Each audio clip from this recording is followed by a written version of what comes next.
haters talking about.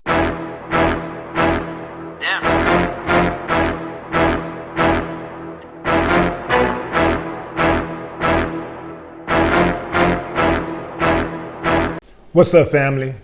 Former Maine Governor Paul LePage told a local radio station, taking away the Electoral College would take away the voice of white people.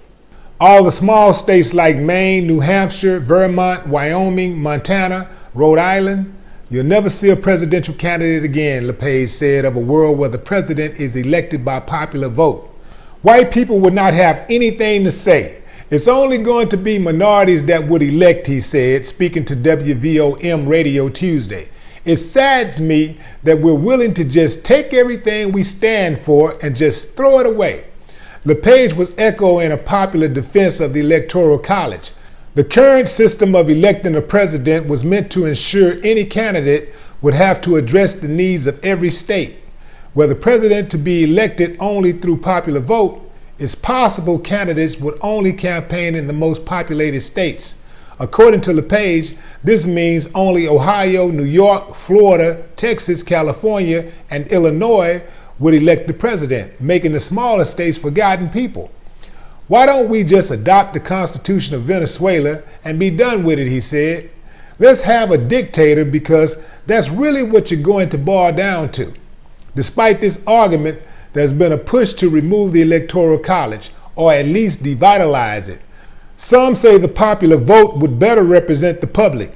Hillary Clinton won the popular vote after all, but Donald Trump won the White House. The same occurred when Al Gore lost to George W. Bush in 2000. A group called National Popular Vote is pushing for an agreement that would essentially elect the president via popular vote by having each state commit all of their electoral votes to whomever wins the popular vote. According to the group, the agreement has so far enacted into law in 12 states with 172 electoral votes. Yeah, I like that. One person, one vote. 50% plus of the vote, and you're the president of the United States of America. Now that's democracy. Some people say, like LePage was saying, that only the big states like New York, California, Texas, Illinois, Florida would affect the presidency, would in fact elect the president. That's not true. If you really think about it, it would be even more important to get those smaller states because now every single vote actually does count. And so you need those little small states. All of those votes count. You need that. Hillary Clinton won by 3 million votes. Well, she didn't win, but she won the popular vote by 3 million. I dare say you scoop up all those little small states and you pick up 3 million people right there. You know, a little over 3 million.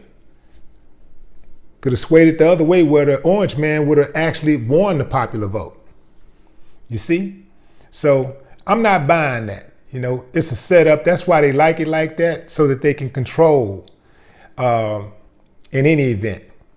So I'm really for anything, doing anything opposite of what got Trump elected. So the electoral vote got him elected. Well, also colluding with Russians, you know, but how do you fix that? Can't fix that. Well, you could fix it, but they don't want to fix it because, you know, the whole government was in on the plot.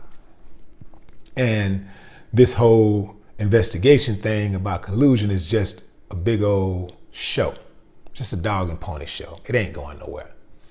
Because really, if they wanted it to go somewhere, they had evidence of collusion before he even stepped into office, and they let it ride. And when he got in, the deeper they saw it, it was like, yeah, this is a clear case of collusion.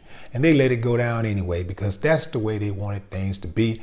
And all of this investigating and subpoenaing and all that stuff, man, that stuff is just all game. And I'm going to talk about that in a video real soon about these new subpoenas. They issued out like 81 subpoenas, I believe, including the Trump sons and his son-in-law. Yeah, I'm gonna have a little fun with that one.